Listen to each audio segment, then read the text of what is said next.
কালকে ছিল শ্রাবণ মাসের প্রথম সোমবার তার উপর আবার শ্রাবণ মাস, পুরোটাই কিন্তু মহাদেবের মাস।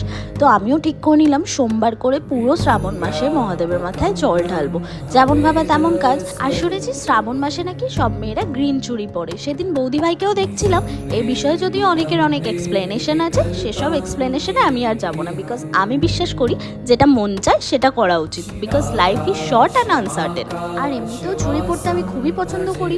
তো সেই জন্য আরও রিবুকে বলেছিলাম আমাকে কয়েকটা গ্রিন চুড়ি এনে দিস। তো ও মা, সন্ধে হতে না হতেই দেখছি গ্রিন চুড়ির প্যাকেট আমার কাছে হাজির। ও যদি এসব ভিডিও টিডিও পছন্দ করে না, আমি জোর করেই করলাম। আর তারপরেই দেখছি আমার হাতে এই ডেরি মিল্কের প্যাকেটটাও হাজির। তো আমি ওকে বললাম, যখন গ্রিন চুড়ি এনেই দিলি তখন পরিয়েও দে। তো এখানেও দেখতেই পাচ্ছ ও পরিয়ে দিচ্ছিল আমাকে চুড়িটা। তো এই ছিল আমার আজকের ব্লগ। দেখা হচ্ছে নেক্সট ব্লগে। ততক্ষণের জন্য তোমরা ভালো থেকো, সুস্থ থেকো। আর এই ভিডিওটা কেমন লাগলো অবশ্যই কমেন্ট বক্সে জানিও। টাটা।